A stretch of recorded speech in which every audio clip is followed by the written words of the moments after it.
Somewhere in the world right now, there's a law that says you can't tie your giraffe to a telephone pole. But apparently, nobody had a problem tying common sense to the bumper of a government committee and dragging it behind the legislative process for a few decades. And the terrifying part? These weren't jokes. These were actual laws, debated, approved, stamped, filed, probably celebrated with coffee and a handshake. And if you think that sounds ridiculous, congratulations, you've just seen the sane part. 1. In Alabama, it's technically illegal to wear a fake mustache in church if it causes laughter, which means somewhere in the dusty archives of government paperwork is a rule that exists because one guy absolutely destroyed Sunday service with facial hair from a party store. Picture the scene. The choir is singing something slow and spiritual. The pastor is mid-sermon about eternal salvation, and the doors swing open.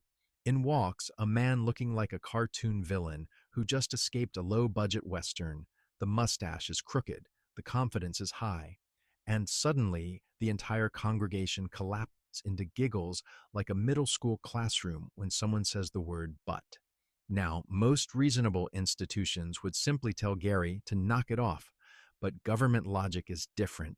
Instead of addressing Gary, they address mustaches. The official problem was no longer disruptive behavior. The problem was comedic facial hair, which means somewhere out there is a law designed to protect the holiness of church from the terrifying threat of novelty disguise kits. 2. In Ohio, it's illegal to get a fish drunk, and I just want you to pause for a moment and appreciate the incredible chain of events required for that sentence to exist in the legal system. Because lawmakers generally don't sit around inventing random fish-related crimes for fun. This means that at some point in history, someone looked at a perfectly sober fish and thought, you know what this aquatic creature needs? Tequila. Maybe it was a bored fisherman. Maybe it was a group of college students who had already made several questionable life choices that evening. Either way, someone apparently decided the best way to spend their afternoon was hosting what can only be described as a tiny, underwater fraternity party. And after authorities were forced to deal with a visibly intoxicated bass floating around like it just discovered karaoke, the government stepped in, not with disappointment, with legislation. Because when humanity starts giving alcohol to fish, the only logical response is to pass a law that basically says, please stop turning the lake into a seafood nightclub. 3. In France, it is technically legal to marry a dead person. Yes. This is a real concept called posthumous marriage, which means the government looked at the phrase, till death do us part, and said, you know what? Let's workshop that. The rule was originally created after a tragic dam collapse in the 1950s where couples had planned to marry before one partner died. The government allowed the surviving fiancé to still go through with the wedding as a symbolic gesture, which sounds touching until you realize this law still exists, meaning that, legally speaking, France has created a scenario where someone can plan a wedding in which only one person shows up alive. The ceremony happens, the paperwork gets signed, and technically, the deceased spouse is now part of the marriage. Imagine explaining that at dinner parties. Yes, my partner is very quiet, extremely low maintenance, hasn't complained once. It's romantic in a deeply bureaucratic way, like if grief counseling was handled by a stack of government forms and a confused wedding officiant. 4. In Switzerland, it's illegal to flush the toilet after 10 p.m. if you live in an apartment building. Yes, really. Because apparently the Swiss government, famous for precision watches and neutral foreign policy, decided the true threat to society was aggressive nighttime plumbing. Somewhere along the line, someone flushed a toilet at 10:01 p.m., and a neighbor reacted like a war crime had just occurred. Instead of telling people to relax and maybe buy earplugs like normal adults, the solution was legislation. Think about the logic here. It's 2 a.m., you wake up with the biological urgency of a volcano about to erupt, and suddenly you're standing there in the dark like a criminal mastermind whispering, if I flush, they'll hear me. The toilet becomes less of a bathroom appliance and more of a tactical decision. Mission Impossible, Porcelain Edition. It's the only place on Earth where the phrase silent but deadly applies not to farts, but to plumbing etiquette enforced by law. 5. In Singapore, it's illegal to chew gum unless it's for medical reasons. Now, Singapore is famous for cleanliness, efficiency, and the kind of order that makes other countries look like a toddler's playroom. But banning gum entirely feels like a solution dreamed up by someone who stepped on one sticky sidewalk blob and decided civilization had gone too far. Back in the 1990s, the government got tired of people sticking gum everywhere. Benches, elevators, train doors. Apparently, the final straw was when gum jammed subway sensors and delayed trains. So instead of saying, hey, maybe stop gluing candy to public infrastructure, they declared war on chewing itself. Imagine crossing the border with a pack of mint gum like it's contraband from a spy movie. Somewhere, there's probably a customs officer staring at someone's luggage saying, Sir, do you have anything to declare? Weapons, explosives, or suspiciously fresh breath. It's the only country where blowing a bubble could technically make you feel like an international criminal. 6. In Florida, it's illegal to tie an elephant to a parking meter. And the best part is that this isn't some ancient medieval nonsense from 800 years ago. This is American municipal law, which raises the obvious question: how often were elephants being parked downtown that the government needed to step in? The law dates back to when circuses traveled through cities and people would casually tie their elephants to public posts while they ran errands. Imagine explaining that to someone today. Sorry, I'm late to the meeting. The elephant wouldn't fit in the parking garage. And apparently, the real issue wasn't the giant animal standing in the street like a 4-ton traffic cone. The issue was parking fees. If you tied an elephant to a meter, the city technically considered it a vehicle occupying a space, meaning some poor official had to sit there thinking, are we charging the elephant by the hour or by the ton? So the law was born, not because elephants were dangerous, because bureaucracy hates unpaid parking. 7. In Arizona, it's illegal for a donkey to sleep in a bathtub, and if that sentence sounds like something you'd hear in a fever dream, it's because it basically came from one. Back in the 1920s, a local dam burst and floodwaters carried a donkey who had been happily sleeping in someone's bathtub several miles downstream. Yes, a bathtub donkey became a rescue mission. The poor animal had to be saved after floating away like the world's saddest rubber duck. And after this bizarre aquatic adventure, lawmakers apparently concluded the real problem wasn't the flood, the dam, or the bathtub donkey lifestyle. The real problem was the donkey's bedtime location. So they passed a law banning donkeys from sleeping in bathtubs, which means somewhere in Arizona history, there was a government meeting where adults had to seriously discuss the sentence: we must prevent future bathtub donkey incidents. Civilization truly reached its peak that day. 8. In England, it's illegal to handle a salmon suspiciously. I wish I were kidding. That phrase, handling salmon in suspicious circumstances, is literally written into British law, which sounds less like legislation and more like the title of a very strange detective novel. Picture a police officer approaching someone near a river. Excuse me, sir, that fish, you seem to be holding it with intent. Suspicious intent to do what exactly? Start a seafood conspiracy, launch a salmon heist. The law was originally meant to combat illegal fishing and poaching, but the wording turned it into comedy gold. Because now it sounds like salmon itself is some kind of aquatic contraband. Like there's a black market where shady characters open trench coats and whisper, Psst, you looking for wild Atlantic? It's the only law where the crime scene could realistically involve a fish looking mildly confused, while authorities debate whether your posture around seafood seems criminal. 9. In Kentucky, it's illegal to carry an ice cream cone in your back pocket, not because ice cream is dangerous, not because pockets deserve better, but because people used to use this trick to steal horses. Apparently, thieves would put ice cream in their pocket, walk past a horse, and the curious animal would follow them around, licking the cone like a four-legged dessert addict. No rope needed, no dramatic heist, just dairy-based manipulation. And instead of saying, maybe secure your horses better, the government responded by criminalizing suspicious pocket ice cream. Imagine getting arrested and having to explain that in court. Your Honor, I wasn't stealing horses. I just enjoy warm pocket dessert. It's the only law in history where Ben and Jerry's accidentally became an accessory to grand theft livestock. 10. In Greece, it's technically illegal to wear high heels at certain ancient historical sites. And honestly, if you've ever seen someone try to walk on marble ruins in stilettos, you'll understand the reasoning. But the image of the law being enforced is still incredible.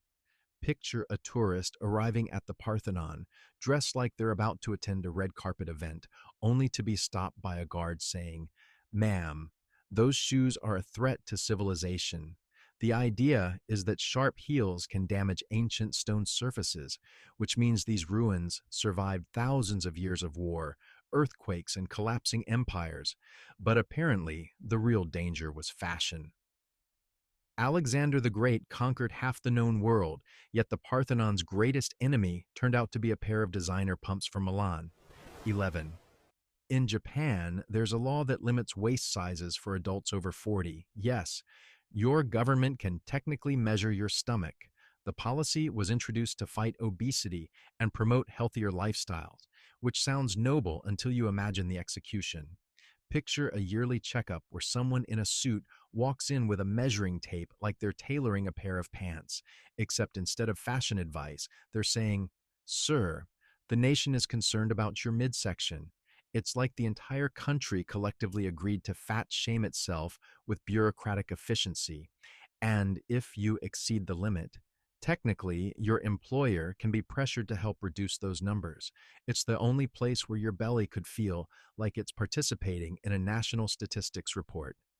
12. In Oklahoma, it's illegal to make ugly faces at dogs.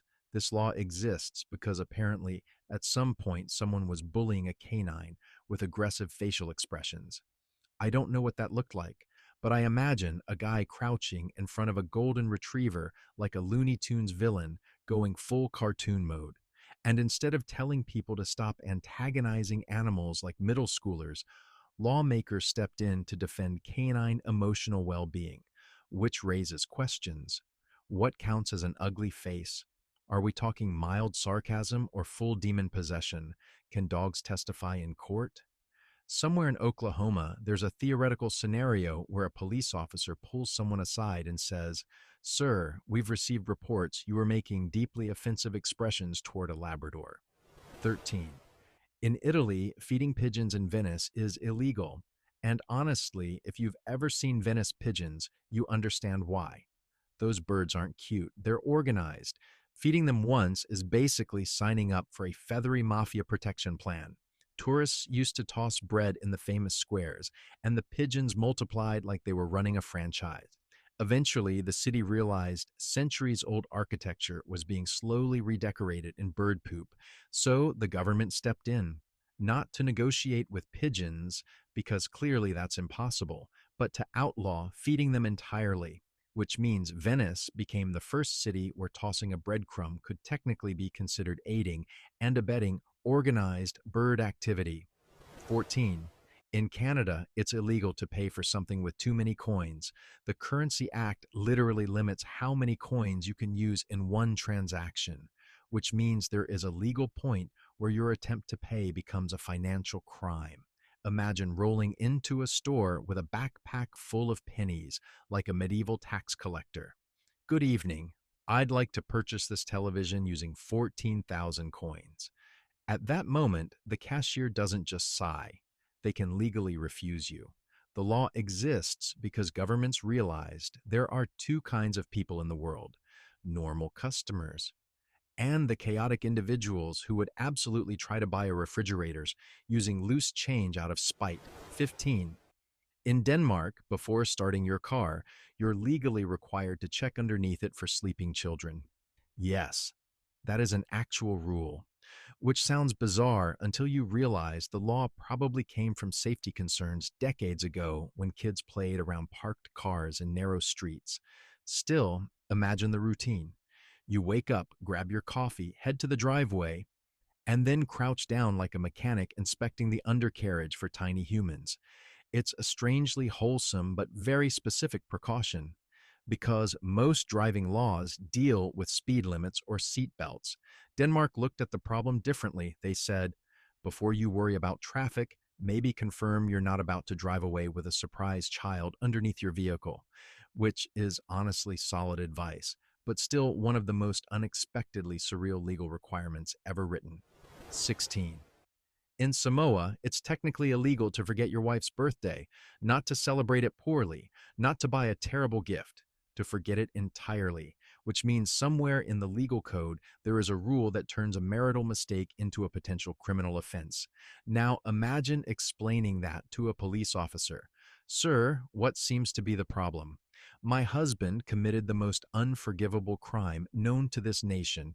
He forgot the cake. And suddenly, this poor guy is standing there realizing that missing a date on the calendar has escalated from sleeping on the couch to violating national law. It's honestly impressive. Most governments struggle to regulate things like inflation, traffic, or international trade. Samoa looked at the chaos of the modern world and said, the real threat to social stability is Dave forgetting an anniversary dinner. And frankly, if you've ever seen the look someone gets when they realize they forgot their spouse's birthday, you understand why the government felt backup was necessary. 17. In Australia, it's technically illegal to walk on the right-hand side of a footpath in certain places, which is fascinating because sidewalks used to be the last free territory in modern society. Roads have lanes, airports have security checkpoints, grocery stores have one-way aisles that everyone ignores.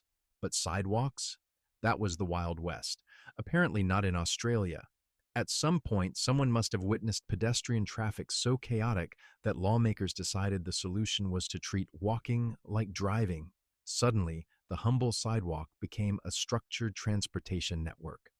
I imagine a police officer standing there watching a confused tourist wander onto the wrong side like they just violated an international border. Sir, you appear to be traveling northbound in a southbound pedestrian lane. The irony is that walking is the most natural human activity on Earth. Humans have been doing it for roughly 200,000 years, and yet we still found a way to regulate it, like it's air traffic control for leagues. 18. In Scotland, it's technically illegal to refuse someone access to your bathroom if they knock on your door asking to use it. And I know what you're thinking. That sounds oddly specific, because it is. This law dates back to older hospitality customs, where denying someone relief was considered deeply rude. But somewhere along the way, it became a legal expectation, meaning there is theoretically a scenario where a stranger knocks on your door and the law gently suggests you let them in for urgent plumbing business. Now picture this situation. It's 2 a.m., someone knocks on your door, and you open it to find a very uncomfortable person doing the universal "I need a bathroom immediately" dance. At that moment, you're not just deciding whether to be nice, you're participating in a centuries-old legal tradition.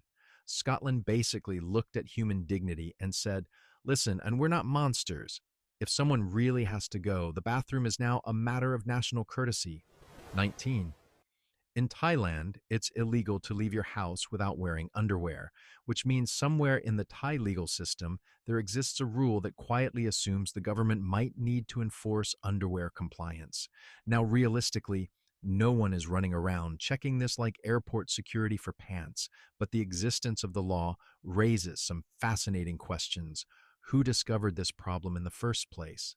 Was there a moment when someone stood up in a legislative meeting and said, gentlemen, our society is facing a crisis. People are leaving their homes dangerously underlayered. Imagine the enforcement scenario. A police officer stops someone and politely says, sir, before we proceed, I'm going to need confirmation of appropriate undergarment deployment.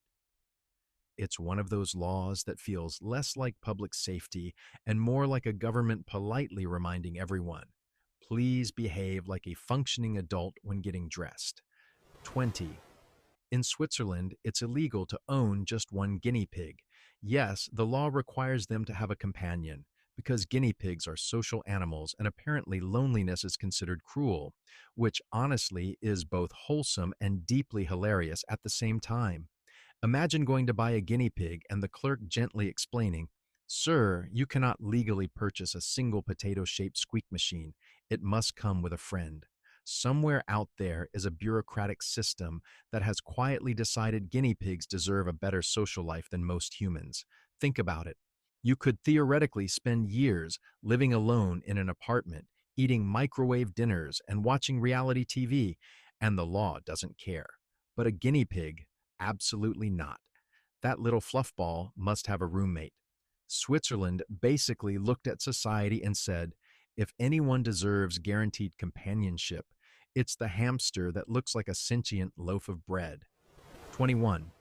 In Milan, Italy, there's an old law that technically requires citizens to smile at all times in public, except during funerals or hospital visits, which is an extraordinary example of government optimism, because the idea that a law can force happiness is about as realistic as legislating sunshine.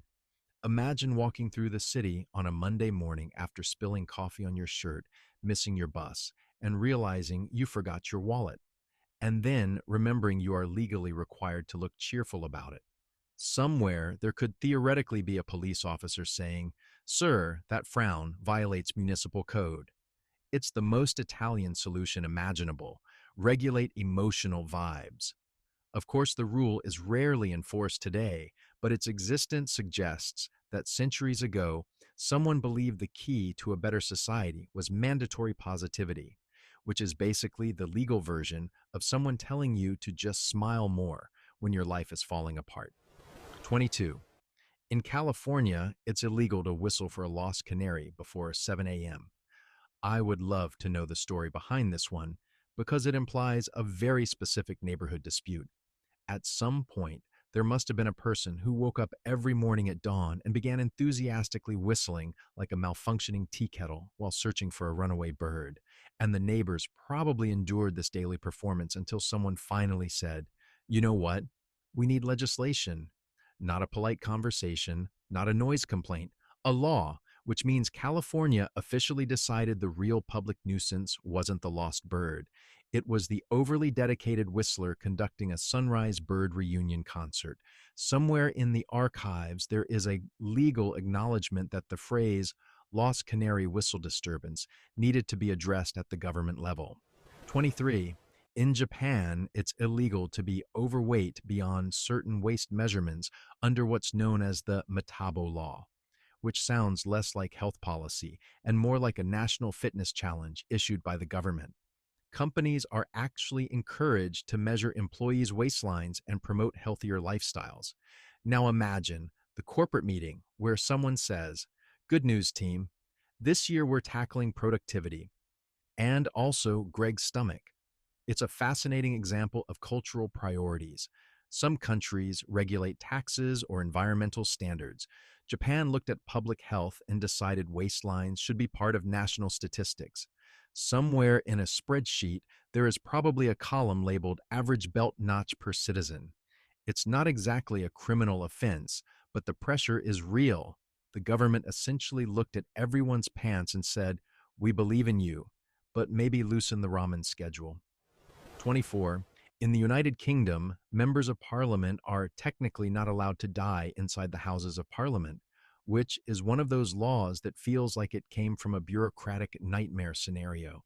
The reason supposedly relates to old rules that anyone who dies there might be entitled to a state funeral. So the easiest solution was simply, don't die here. Imagine the practicality of that rule. A politician suddenly feeling unwell, and someone urgently saying, "Quick, get him outside before this becomes a paperwork situation."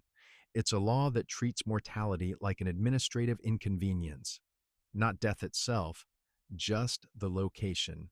Because apparently the worst case scenario isn't tragedy, it's filling out the wrong form afterward. 25. In Oklahoma, it's illegal to trip a horse, which seems obvious until you realize someone had to make it a law. This means there was a moment in history where lawmakers gathered to discuss horse tripping as a societal problem. I imagine a cowboy somewhere thinking it was hilarious to knock a horse off balance like a prank, and after the third or fourth injured animal, the government stepped in and said, "All right, that's enough slapstick ranch behavior." It's one of those laws that makes you wonder how humanity survived this long. Because if you need a legal reminder not to sabotage a 1,000-pound animal with legs like stilts, maybe civilization has deeper problems. 26. In Alaska, it's illegal to wake a sleeping bear just to take a photograph, which sounds like something written specifically for tourists who believe wildlife documentaries are instructions. Alaska is full of breathtaking nature, and apparently enough people thought it was a good idea to poke a hibernating bear for the perfect Instagram moment that lawmakers had to intervene. Imagine the logic. Someone spots a massive sleeping grizzly and thinks, this would look incredible on social media if it were slightly more awake. At that point, the government stepped in like a tired parent and said, please stop antagonizing the giant murder animals for selfies. Honestly, this might be the most reasonable law on the list. 27. In Minnesota, it's illegal to cross state lines with a duck on your head, which means somewhere in American history, a person successfully attempted interstate travel wearing a duck like a feathery hat. And instead of quietly ignoring that moment, lawmakers immortalized it in legal code. I picture a confused police officer pulling someone over and trying to maintain professionalism while staring at a duck calmly perched on a human skull. Sir, is that poultry? The law supposedly relates to preventing animal smuggling, but the wording makes it sound like the state simply wanted to discourage experimental fashion choices involving waterfowl. 28. In France, it's illegal to name a pig Napoleon, which is the most French law imaginable, because nothing threatens national pride quite like a farm animal wandering around with the name of your most famous historical emperor. Imagine the horror of a farmer yelling, Napoleon, get out of the mud, while the pig casually ignores him. At some point, officials decided this was unacceptable disrespect. The solution wasn't cultural debate, it was legislation protecting Napoleon's dignity from barnyard satire, which means somewhere there is a legal line between historical tribute and accidental pork-based mockery. 29. In Italy, feeding pigeons in Venice can get you fined, which at first sounds mean until you realize Venice pigeons operate like an organized crime family with wings. Tourists used to throw bread everywhere, and the birds multiplied until historic buildings started looking like Jackson Pollock paintings made of bird droppings. The city finally stepped in and said, no more snacks. Because once pigeons realize humans are food dispensers, they show up with reinforcements. Feeding one pigeon is basically opening a franchise location for the entire flock. 30. In Denmark, drivers are required by law to check under their cars for children before starting the engine, which sounds bizarre until you realize it's actually a safety rule meant to protect kids playing around parked vehicles. Still, imagine the daily ritual. You walk outside, coffee in hand, and before driving to work, you crouch down like a mechanic, inspecting for hidden toddlers. It's strangely wholesome, but also surreal. Denmark basically looked at road safety and said, before you worry about traffic, maybe confirm there isn't a small human under your car. 31. In Vermont, women technically needed written permission from their husbands to wear false teeth in older statutes. Yes, fake teeth once required marital approval, which means centuries ago someone genuinely believed dental fashion could threaten the sanctity of marriage. Imagine the conversation. Honey, I'd like to chew food again. Absolutely not unless I sign this document. It's the perfect example of outdated laws that reveal how strange old social rules were. At some point, lawmakers decided the real danger wasn't tooth decay, it was unauthorized dentures. And there you have it, a guided tour through the Legislative Hall of Fame where common sense went to take a very long coffee break. Somewhere out there, officials debated these rules with straight faces, signed the paperwork, and probably went home feeling extremely productive. Now I need to know, Which one deserves the crown for the dumbest law on earth? Drop your vote in the comments, or tell me an even more ridiculous one we missed, because I guarantee the madness goes deeper. And if you enjoyed this little expedition through human bureaucracy at its absolute weirdest, go ahead and like the video, subscribe, and stick around, because trust me, history is full of even dumber stories waiting to be discovered.